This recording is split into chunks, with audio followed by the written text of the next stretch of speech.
Bon, les amis, on va reprendre donc là où on était resté hier, quasiment.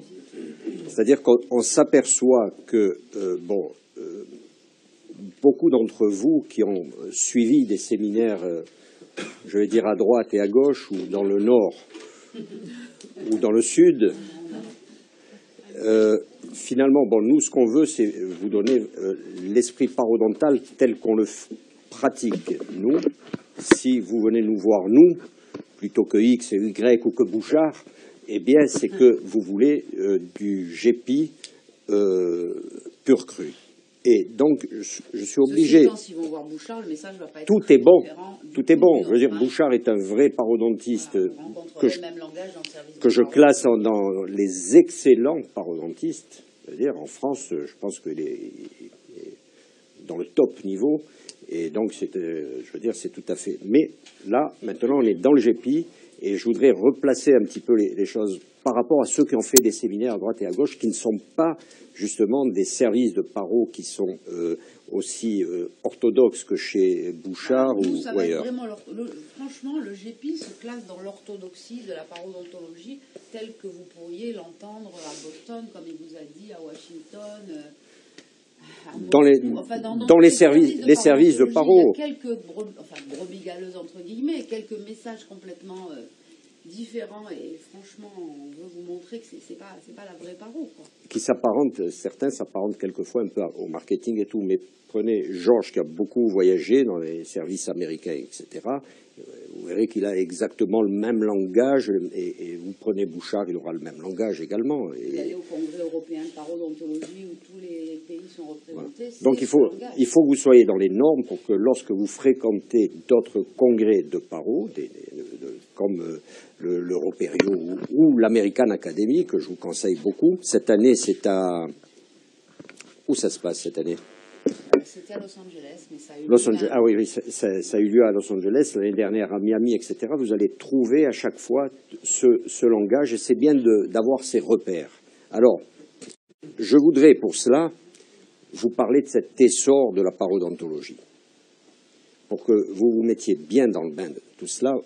Hier, on a déjà vu un petit peu sur l'éthiopathogénie, sur la thérapeutique, la maintenance, etc. Et regardez, dans les années 70, le diagnostic et la classification, c'est très important. Je veux dire, aujourd'hui, le langage n'a pas beaucoup changé, donc ça a 40 ans. Mais la seule chose, c'est que là, on parlait beaucoup de l'âge des patients. Aujourd'hui, on en parle moins. Je dis moins. Certains vous disent qu'il ne faut plus en parler du tout. On est bien obligé d'en parler, parce que quand on parle de parodontite chez le jeune, c'est quand même de la parodontite juvénile, à tes souhaits, même si on la classe dans les parodontites agressives. Et étiologie, mais vous voyez, dans les années 70, c'est la plaque avec le et collaborateurs, le tabac, le stress, dysfonction occlusale et les facteurs iatrogènes. Alors c'est vrai qu'il manque, par exemple, ce dont vous parlez hier, l'inflammation, le diabète, l'obésité, les grossesses, etc. Et dans l'évaluation des traitements, vous voyez que Hirschfeld et Wasserman publiaient en 78 déjà sur l'arrêt de l'évolution.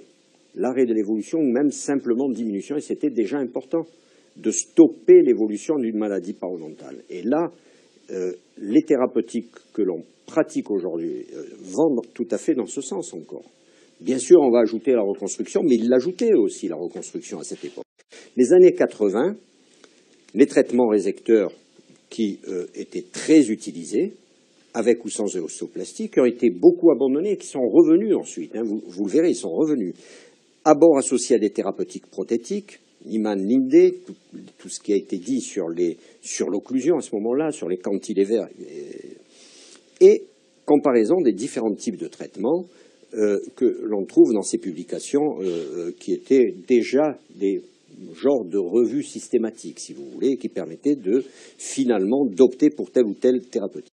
Toujours à les années 80, ça a été très prolifique les années 80, je crois, comme parodontologie, je pense que ça a été les années les plus prolifiques, c'est les années 80. Parce que il y a tout ce qu'on vient de voir, et puis l'accent qui est mis sur les traitements non chirurgicaux, et ça a fait couler beaucoup d'encre, Et sur la cicatrisation, c'est dans les années 80 que la RTG est apparue avec Niemann et collaborateurs. Quand je dis Niemann et collaborateurs, c'est aussi Karing et collaborateurs, c'est Gottloh et collaborateurs, c'est Linde, c'est toutes ces équipes scandinaves qui ont travaillé sur la cicatrisation, qui étaient éminemment non chirurgicaux, eux, et qui sont devenus très chirurgicaux en découvrant ces principes de la cicatrisation qui ont abouti à la régénération tissulaire guidée.